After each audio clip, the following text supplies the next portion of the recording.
Hi everyone, thanks for tuning in. I'm Pam Fox. So today is October 2nd, 2017, and I want to start out by giving a shout out to my brother Troy.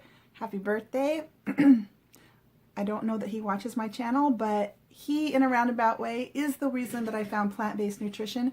And if it weren't for plant-based nutrition, really that's how I healed and I found energy and I was able to start living my life with purpose. So shout out and happy birthday to my brother Troy.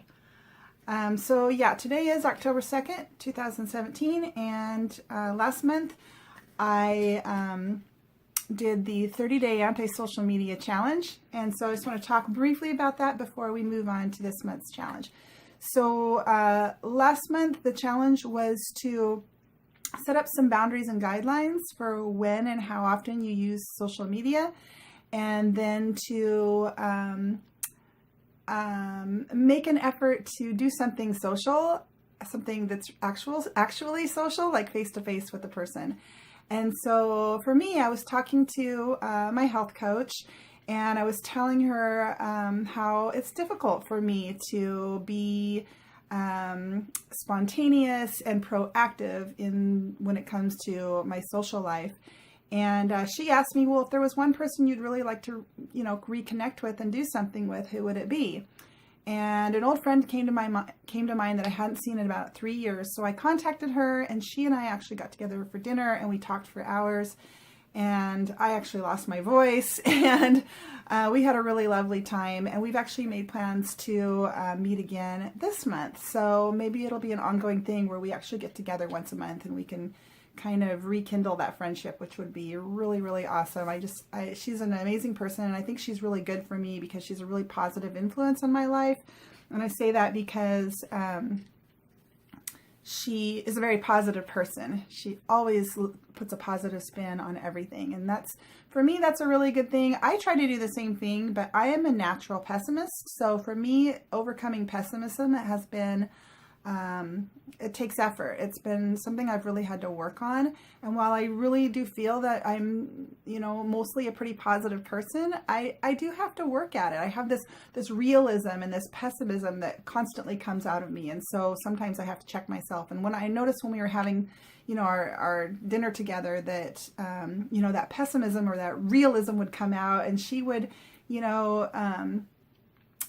interject with something positive. So put a positive spin on things. So anyway, so that was good. And then just for me, the boundaries on social media are so important. So important. I really found myself trying to stick to those rules this month, which was great. And then there were times where I didn't stick to the rules. And again, it's so easy to sit down with your phone and check your messages, and the next thing you know, an hour has gone by. And so it's really important to set aside specific time for social media, and then set aside certain boundaries for when you're going to pick your phone up, when you're not going to pick your phone up. So for me, in the mornings, it's really easy to reach for that phone first thing in the morning. And I've got things to do in the morning, so I don't want to waste an hour, watching videos or in my Facebook feed, scrolling through my Facebook feed. So that's me personally. So I think that's very valuable to have those boundaries set up. So anyway, moving on to October. So October's challenge, back to the circle of life. For those of you out there, my IIN friends, my IIN classmates, I've been doing these 30-day challenges for 10 months now, or 9 months. So I've got 3 months to go. 3 months to go, and we have 3 months left until we graduate. Yes, I'm looking forward to it.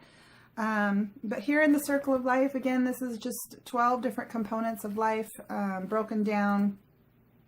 And the idea is when we are neglecting certain areas of our life, obviously we're not going to be as well as if we create that balance and we're doing, well in all of the areas in our life. And so this month, I've decided to do, like I said, we have 3 categories left, and we're going to focus on finances. This is one I've been a little afraid of tackling all year because I'm not rolling in dough, so who am I to give financial advice? Well, the truth is, I'm actually doing quite well financially. If you put it into perspective, no, I'm not rolling in dough, and I'm not, extremely wealthy, but I have learned a lot about money over the years. And so I'm going to share a little bit about what I know and what I've learned about money. And really the challenge this month, there's a lot of ways you can take a financial challenge. There's a lot of different things. You can go online. You can do 30 days of no spending, or 30 days of giving, or 30 days, there's all kinds of stuff that you can do. There's a lot of different ways you can take it. And one of the things, we're being taught at IIN is this term that was coined by the school called bioindividuality. And I've talked about it here before. And basically it's just, we're all different. We're all different places, and we're all different. And so, to pose a challenge, it's going to be a challenge that's going, one person might be like, oh yeah, I really need to do that. Another person be like, why would I do that? I'm already good. And so I want to make this challenge more of an assignment. So this month's challenge is going to not be a 30-day challenge. It's just going to be a financial assignment if you are game for it. And so really the assignment is, or the challenge is, do you want to be more proactive in your financial life? And I ask the question because really that's the only way in any area of our life that we're going to move forward. That's the only way that we're going to grow, is if we are involved in that area of our life. And so do you want to be more, first of all, if you want your finances, if you want your money to grow, if you want to be, want to experience financial freedom, are you highly involved in your finances? Do you know how much money you make? Do you know exactly where all of your money is going? Do you have a financial plan? Are you in debt? How much money are you saving for retirement? All of these things kind of factor in. How involved are you in all of those things? Do you have a plan? So my challenge is, again, to you, is to be proactively involved in your finances. And, if you're married or you have a partner, that's going to mean, it's not going to just be about you. It's something you're going to have to involve your spouse with, because it's something that affects the whole family. So, but being involved in your finances is so key when it comes to growing financially. And I learned this years ago when I took a course from Dave Ramsey. Some of you have heard of him, but he's a financial expert. He's written lots of books. He teaches courses, and all of his stuff is online for free. You don't even have to, you can pick up his book or his course if you want to. He has an institute, you can sign up for his classes, but it's all online for free. You can just, and his concepts are no different than any other financial experts. It's really just the same stuff. But again, I challenge you to make the decision to be proactive in your financial life. So that's the first thing, is to say, yes, I want to grow financially. And so I have to become involved in my finances. I have to know every aspect about them, and I have to get involved, and I have to create a financial plan if I want to take my finances to the next step. So that's number one. Number two, and I'm going to go through, I have 7 things here I'm just going to go through, and I'm going to post this in the comments below here on the Up Your Game Facebook page. I'm going to post these 7 assignments, if you will. It's really one assignment, but you can look at it and get involved with it. Or you can go elsewhere and get, financial advice from an expert who will tell you really a lot of these similar things. And again, these are just things that have, helped me. So number 2 is to get very, very clear about your finances. How much money is coming in to your household? Where is it coming from? And where is it going? And this is really, this is all about budgeting. This is about sitting down. And again, Dave Ramsey has budgeting, guides for you. I got my daughter involved with this, and with the Dave Ramsey guidelines. I did it myself. And it really helps you to get a clear picture of how much money is coming in and where it is going. And it's just called a budget. And with Dave Ramsey, it's great because every single penny is allocated somewhere. You have to allocate every single penny. So you really know, what your bills are, what your expenses are, and where it's going. And then if there's a surplus left over, and then he helps you, decide where that surplus is going to go. Am I going to put it into savings? Am I going to put it into retirement? Am I going to give it away? Am I going to save it for something special that I want to do? Whatever it is. And he kind of prioritizes those things. But the first thing you have to do when you make the decision and get involved in your finances is get very, very clear on your current financial situation. The third thing would be to take care of what you have. This is so key. I learned this from Susie Orman years ago. You guys have all heard of her when she started writing, best-selling books. I was really into reading her books. And one of the things she really emphasized is taking care of what you have. And, this makes a lot of sense. I mean, if you think to yourself, gosh, I'd really like to have a really nice car. I hate driving around this old clunker. I'd really like to have a really sweet car. But you don't even take care of the car that you have. Why do you deserve a new car if you can't even take care of the car that you have? So, do you keep it clean? Do you get it serviced regularly? Do you wash it? Do you, keep it organized? These kinds of things. Do you drive it carefully? Do you respect the things you have? And one of the things that Susie Orman talked about was respecting your actual money, like your actual paper money. Do you wad it up and shove it in your pocket or throw it in your purse and it gets lost in the bottom of your purse? I used to do that. And so, you keep a wallet and you flatten it out and you organize it in your wallet and you give it a little bit of respect.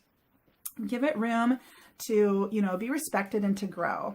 So I don't know about that, but for me, it makes life much more organized to respect your actual money. But more importantly, I think, is to respect and care for your belongings, the things that you have. Take care of what you have.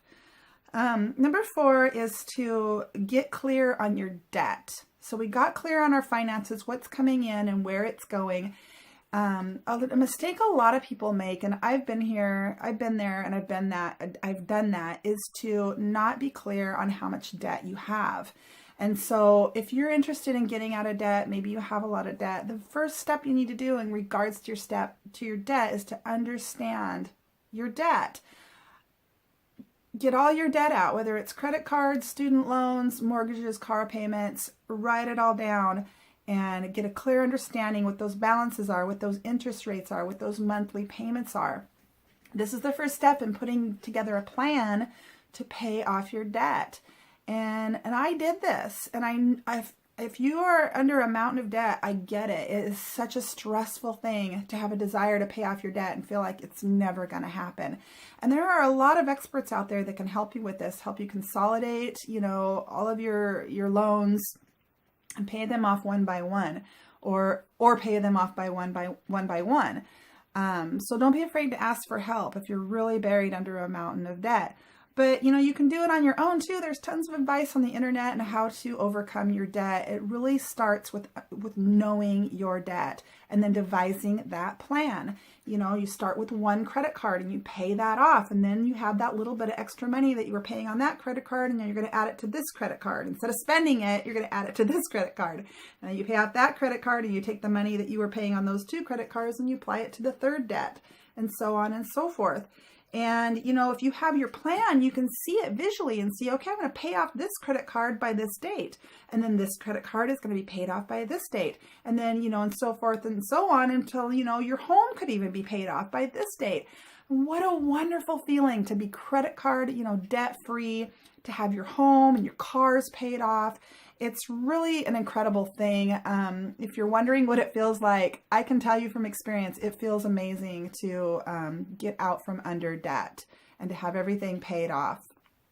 But you really need a plan. And if you have your plan all together and you think, well, this isn't going to work, I can't wait 10 years to pay off all this debt or whatever it is, whatever it's going to take, then, that's where you have to take a closer look at your life and your income. There's 2 ways, to make more money, and that's to earn more or spend less. And so if you're not happy with your plan and that it's going to take you, 5, 10, 15 years to pay off your debt, then maybe you need to take a look at your career and make some choices. Maybe you need an extra job.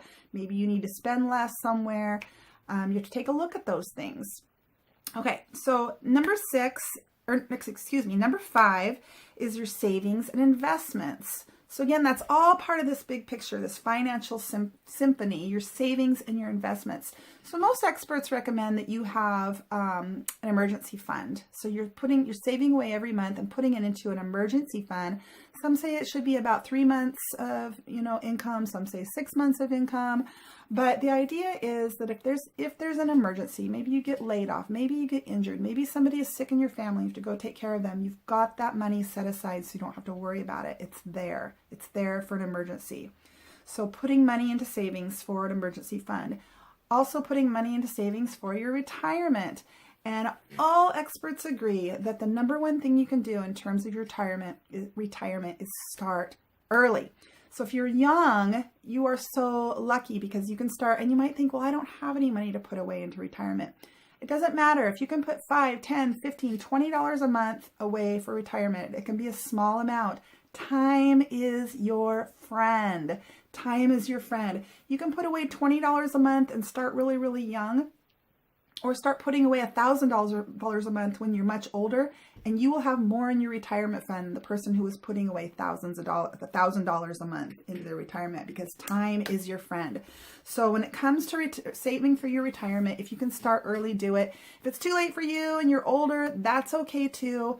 And this is another area where, it's great to ask for help. It's great to seek financial experts, or go online and find, a Roth IRA, or a mutual fund, or something that you can invest in.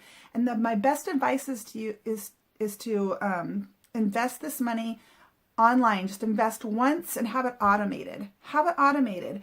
When you put money into your savings, have it automated. You do it once and it's done. When you put money into your retirement fund, have it automated. You do it once and it's done. You don't have to think about it anymore.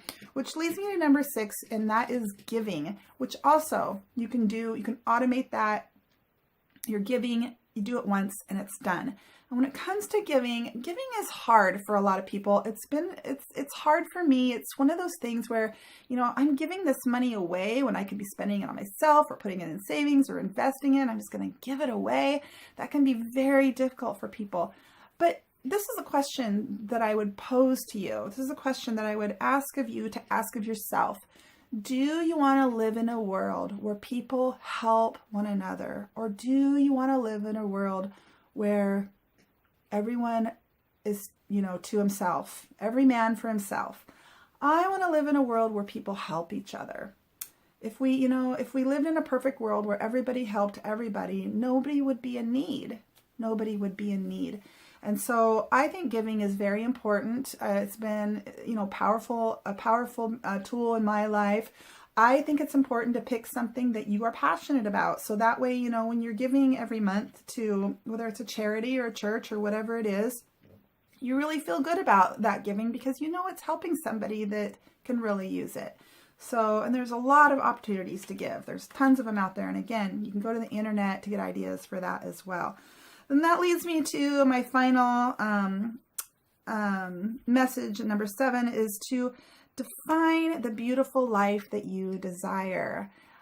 This is really important, because any time in life when we have a goal, it's very important to understand deep in our hearts and in our minds why we want that. Why do we want to have financial freedom? Why do we want to have more money? Maybe we want to be able to, take care of our family when they're in need. Maybe we want to have a beautiful home, and there's nothing wrong with wanting to have a beautiful home. We as human beings are attracted to beauty. That is natural and innate, in my opinion. So there's nothing wrong for wanting to have a beautiful home and live, being surrounded by beauty. But define the beautiful life that you desire so that you understand fully why, and be very specific with this. This is a great writing assignment. I did this last year. It was a Tony Robbins. You guys all know who that is. A Tony Robbins assignment on really just sitting down in a calm and quiet place and defining the beautiful life that you desire. Be very, very specific. Do you want to have a vacation home in the tropics? Write that down so that you can take your family on vacation every year. Write that down. Do you want to have more time to play because you've always wanted to do this, this, and this, and you've never been able to because you work so hard? Write that down. You know, do you want to have a beautiful home? Do you want to travel? Do you want to see the world? You know, write all of those things down. This is the beautiful life that you desire. And you're worth it and you deserve it. But, you know, in life, we have to be proactive about, you know, reaching and attaining those goals. We can't just sit back and expect them to happen. They're not just going to happen to us. We have to participate in our life and make things happen in order to move forward. So that's it. Again, I will write these down. I'll take a picture and I'll post it in the comments below. If you're new to Up Your Game, you can, if you're seeing me here on YouTube, you can come over to Up Your Game on Facebook and ask to join. We've got October, November, and December left of our 30-day challenges. And after that, who knows what I'll be doing. I don't know. But I do thank you for being here, and I hope you have a lovely day. Thanks for watching.